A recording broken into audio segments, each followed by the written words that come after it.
Guests on The Ron Van Dam Show are compensated for their appearance with an autographed photo of Ron, a leftover copy of that wedding book he wrote, an IOU for $10, and several expired coupons from a local pizza place. And no, nobody told them this ahead of time. This is The Ron Van Dam Show on New England Broadcasting. Good morning, good afternoon, good evening, good night. It's The Ron Van Dam Show. Okay, thank you then. Hold on tight, things can get a bit weird, if you like that sort of thing. And now for my encore.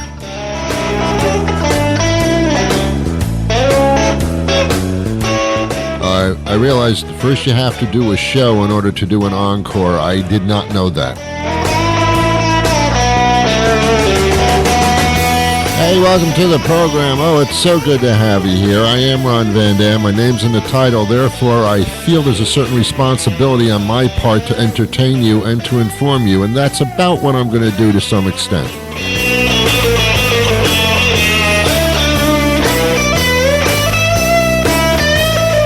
Let me introduce some of the people that make the show possible. There's a lovely and talented John Shanahan, your announcer, comedy writer, does many of the comedy bits on this program. Thank you to him. Jason Shaw composes, performs the closing and opening themes on the program and some of the incidental music. Incidentally, he does that too. Jason Shaw for this program. Thank you, sir. And Nicole Reed, she books many of the national interviews that we do on this show because sometimes I'm either not capable of doing it myself or I really don't want to. So those are just some of the people. There are others, but they're insignificant. Why even bother? And then there's you. I've been doing this for 30 years. I eat and I sleep in between, but I've been doing this a long time. But I realize that the audience is the most important concept of this entire endeavor. I learned that just last week.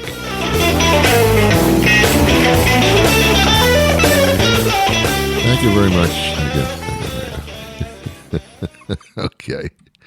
All right, that's enough. Let's get to the juggling.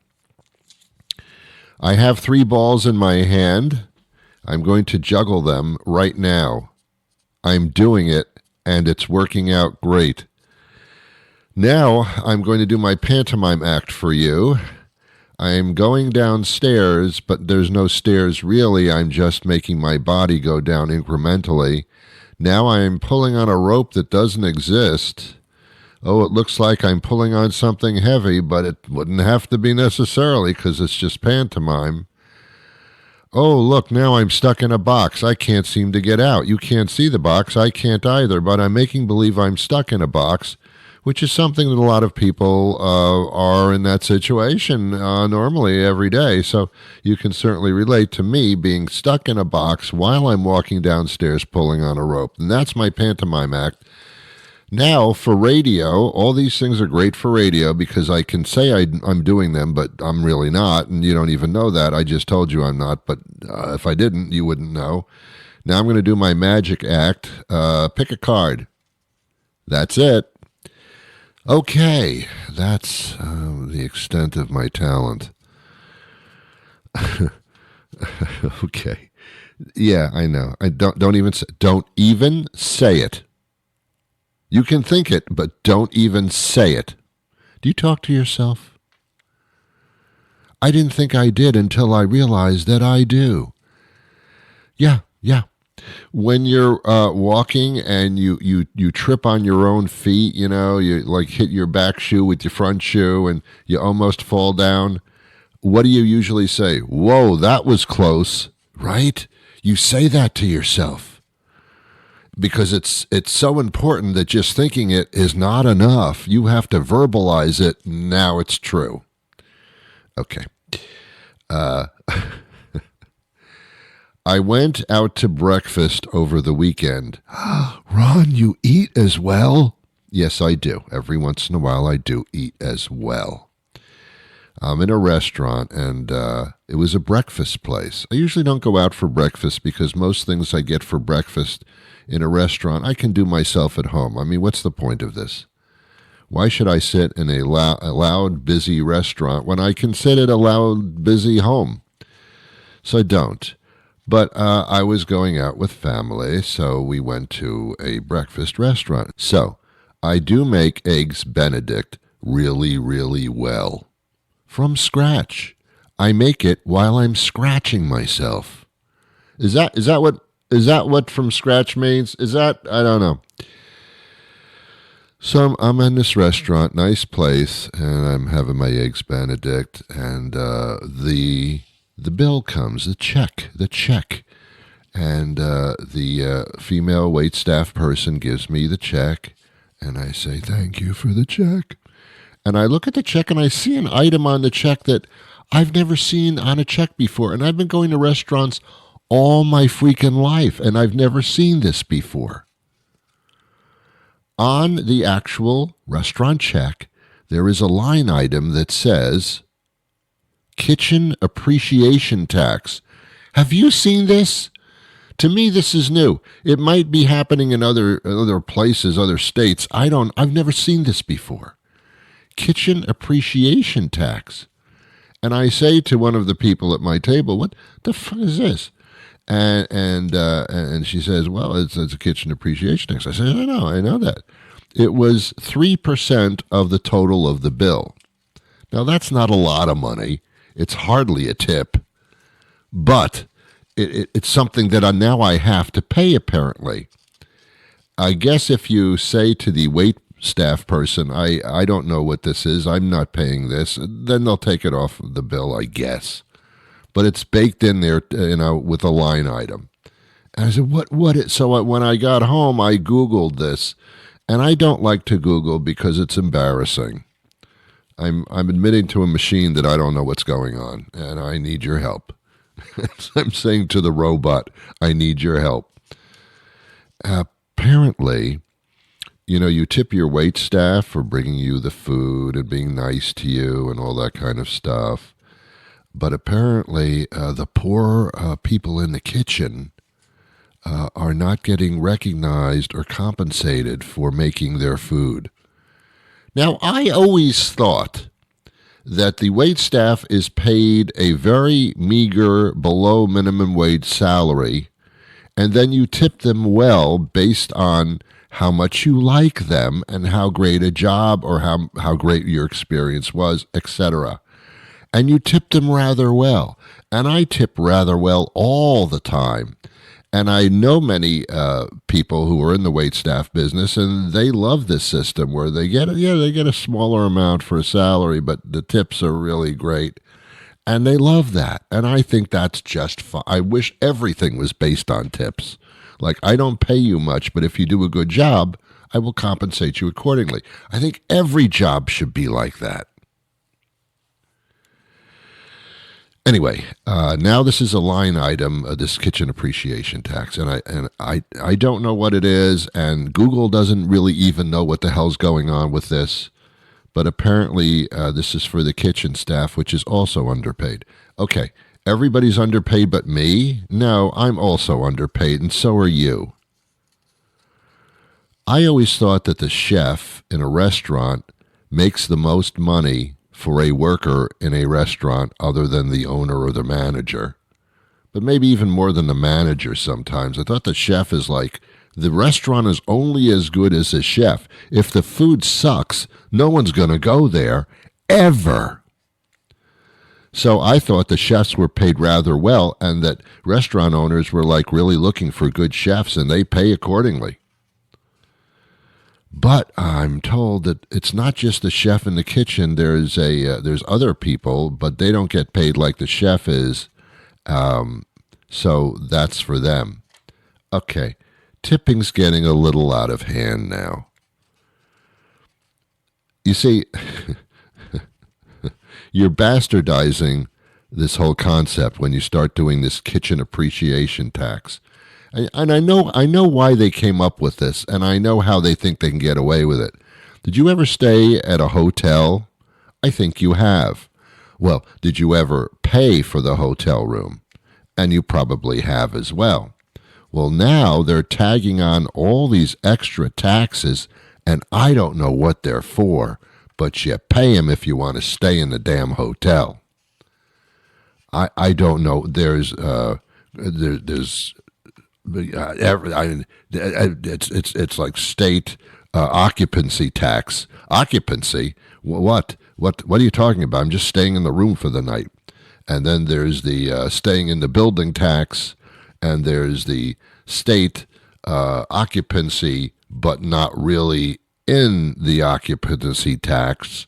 There's the I had to vacuum the floor tax. There's the cleaning and appreciation tax. I tip the person that cleans the room, even though the room's not really ever cleaned while I'm there, because I don't want them in my room, in the hotel room, while I'm not there, so I don't want them cleaning. What kind of mess can I possibly make in one night? I mean, seriously.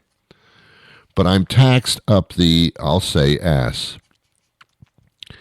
They started this, and I don't even know what they're taxing for.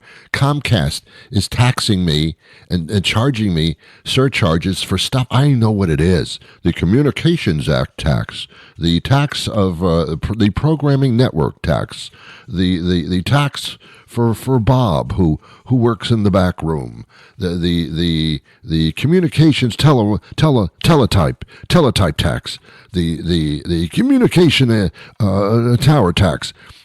All this stuff is thrown on, and I don't know what it is, but I pay it. See, now we're being charged for things we don't know what it is. And this started all with shipping and handling way back. Now, I get the shipping fee. It costs money to ship something. There's postage and shipping charges. Handling tax? To this day, I have no idea what that refers to. Handling? Yeah, a guy had to look at the order, walk into the warehouse, pick the item off the shelf, and put it in a box. Okay, I thought that was his job anyway. Why am I paying separately for Bob? I use Bob for a generic thing. For Bob to go get the item and put it in a box. I thought that was part of the deal. No, you have to pay for everything. And Bob had lunch today at 12:30 from 12:30 to 1. You have to pay for that.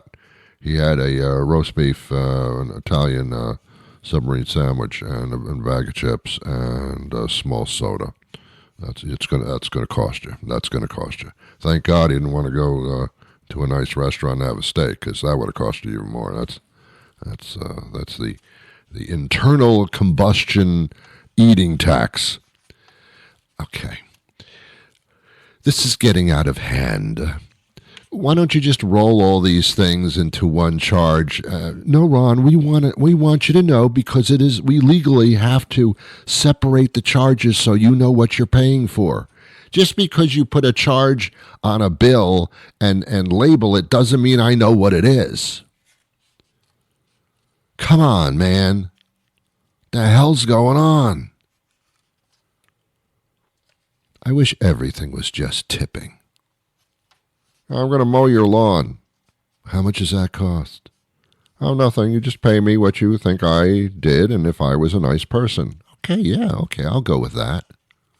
And I'll pay you well for that. If you're a nice person, you do a great job. You're gonna get money. But if you just did it, I don't think I should really have to pay you beyond what the cost of the materials were. I mean,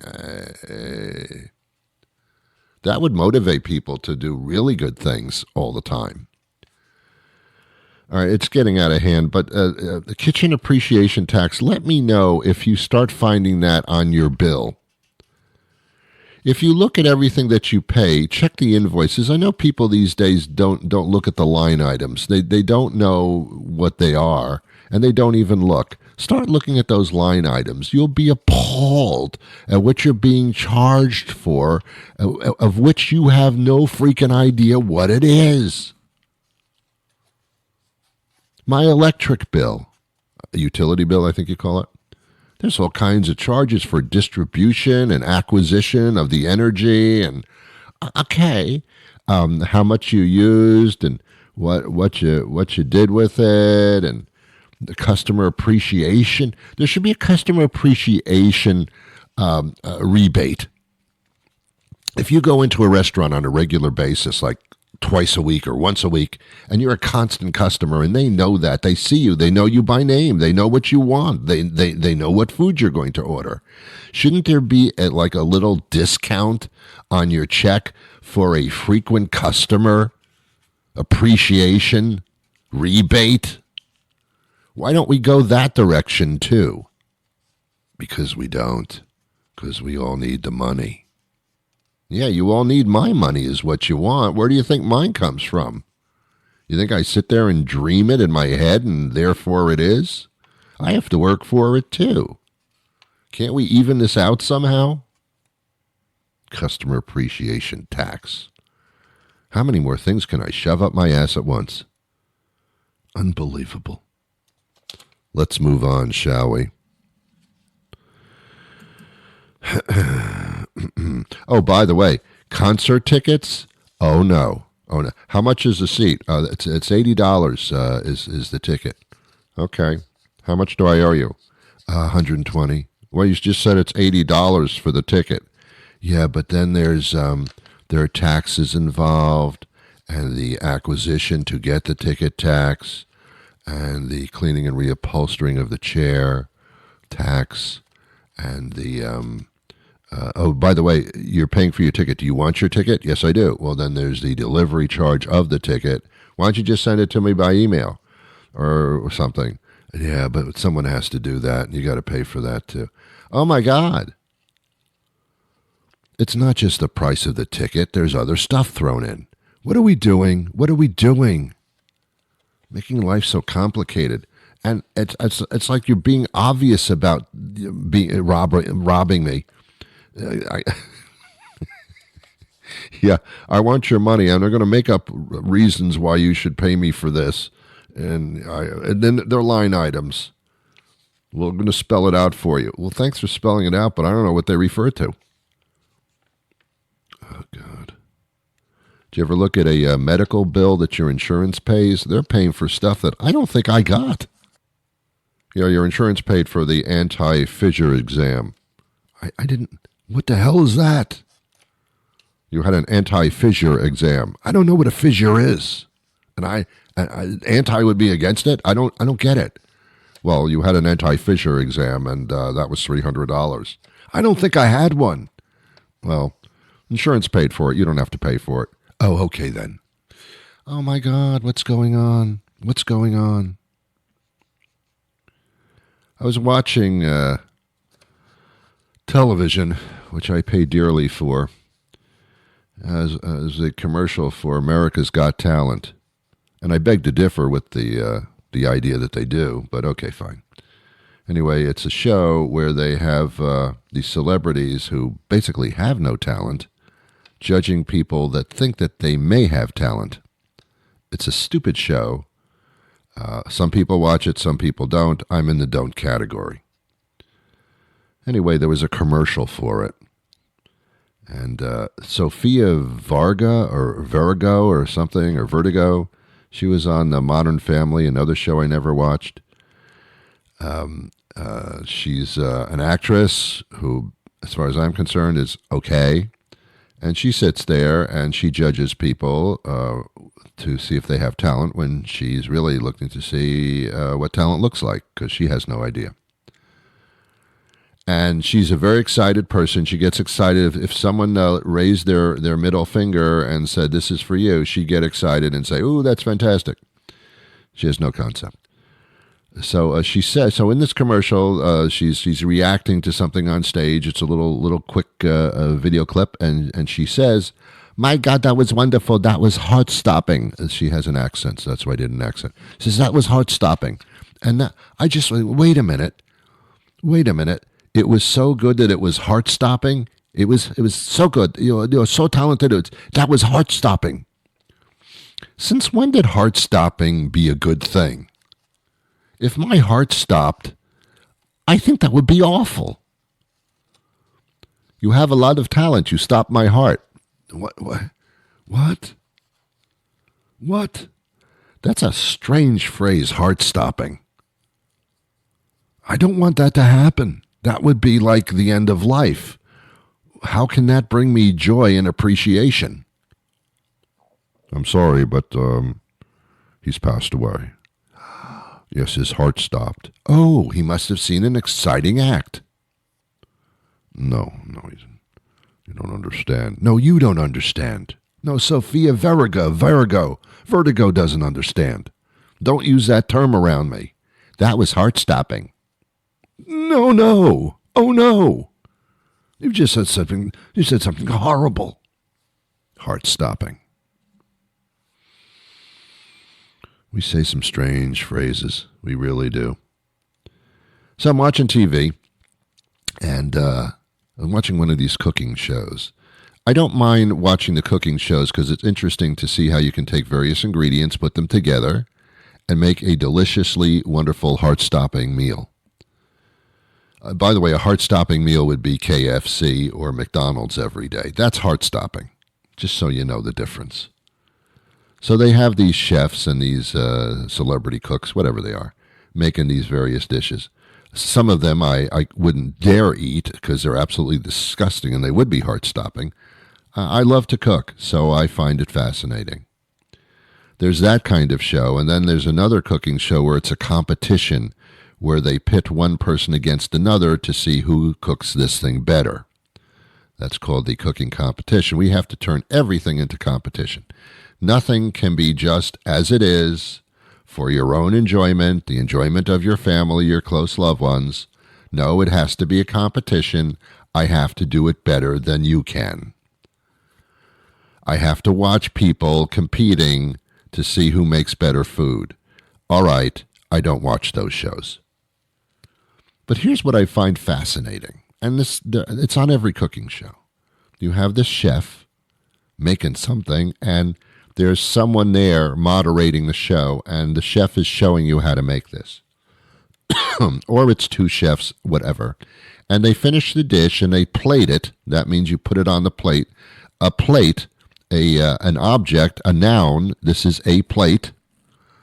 They have turned it into a verb now, as they do with many, many words. So when you take the food that you've cooked and you put it on the plate, then you are plating your food. Oh, okay. It makes sense, but it's not a real thing. Maybe it is now, but it's not supposed to be. A plate is an object. You can't verbalize it.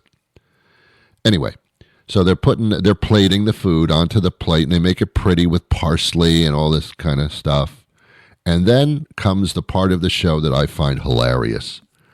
They take a fork or a spoon, and they take a taste of what they just cooked. And they put it in their mouth, and they savor it like they're having an incredible orgasm. I don't know. I've eaten a lot of food in my life. I never had an orgasm based on tasting a piece of food. I've enjoyed it. I've said this is really good, but I didn't make a face like I was in heaven. That's a bit much. It's a piece of food. Stop the drama. Anyway, so they take a taste. They make a face like, oh, this is heaven. This is wonderful. And then they verbalize it. That is so good. Okay, cut the bull. I mean, have you ever seen a cooking show, ever in your life, where they take a taste of the food that they just cooked and they say, that didn't turn out right? No, never. Or they take a taste of their own food there on the cooking show at the end and they say, I don't like this. Never. It's always orgasmic, never disgusting. On one show, I actually saw this female chef. She took a taste of her own food, and she said, and then she added a little bit more salt. Whoa, honey, slow it down. You're admitting that you didn't season it properly, and it's not acceptable. I've never seen it again since, because you're not supposed to do that. It's not dramatic enough. It's not appreciative. It didn't have the kitchen appreciation tax kind of face that you should have. All right, kids, we're going to take a short commercial break. When we come back, there'll be more food for you. Speaking of food, sometimes the best food just comes from a bar. Did you know that? Yeah, well, it's not true, but it could be. Looking to try somewhere new for dinner tonight? Come to that bar near your house with a new chef out on work release, ready to tempt your taste buds with delicious specials. Start off with deep-fried meat and cheese things, crispy on the outside and nearly warm on the inside, with a house-made dipping sauce that's almost certainly just mayonnaise and ketchup. How about a pepperoni pizza served hot and fresh out of the supermarket? Or the big quarter-pound hamburger cooked just the way you like it, as long as the way you like it is well done or inedibly raw. Order a local craft beer from a wide selection that includes IPAs, and of course, IPAs. And when you're ready for dessert, the bartender can point you to some place that actually does that kind of thing. Ready for dinner? Head to that bar near your house. Not too far to drive, just a little too far to walk. We'll see you there. I have a smart TV, and I have a smart refrigerator, and I have a smart lighting thing through Alexa. I can tell her to turn a light on. And I have a smart computer, and I have a smartphone.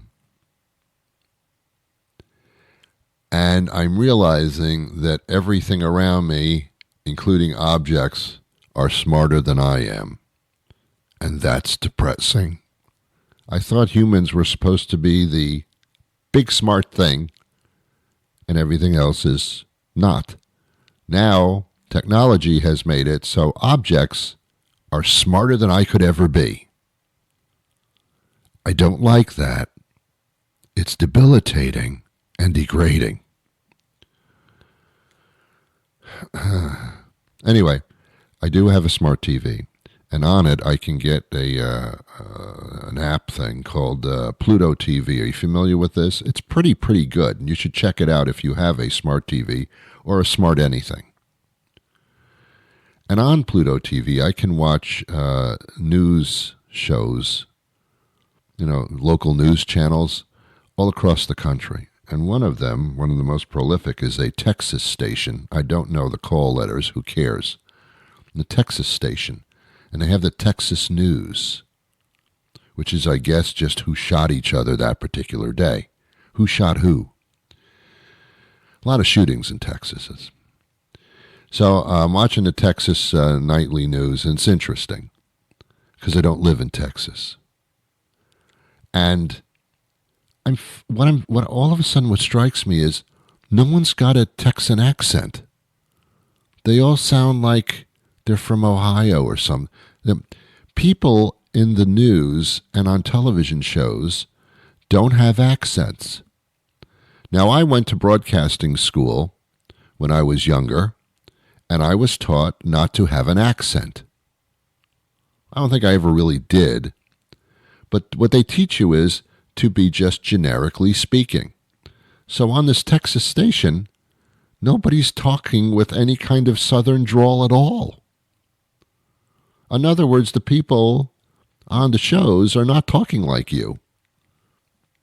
Except when they go to the sports part of the local news, that's when the accent shows up.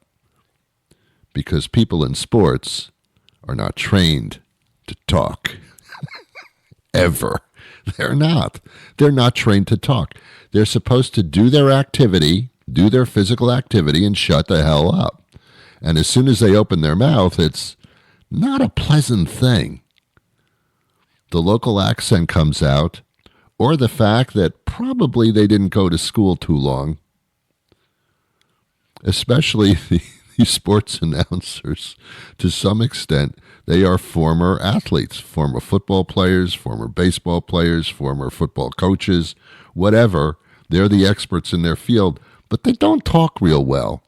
Former race car drivers, Yeah, you're going around that curve and you're going to be shouting there. I don't understand you, but I know you're not supposed to talk well. And of course, talking well has to do with where you live.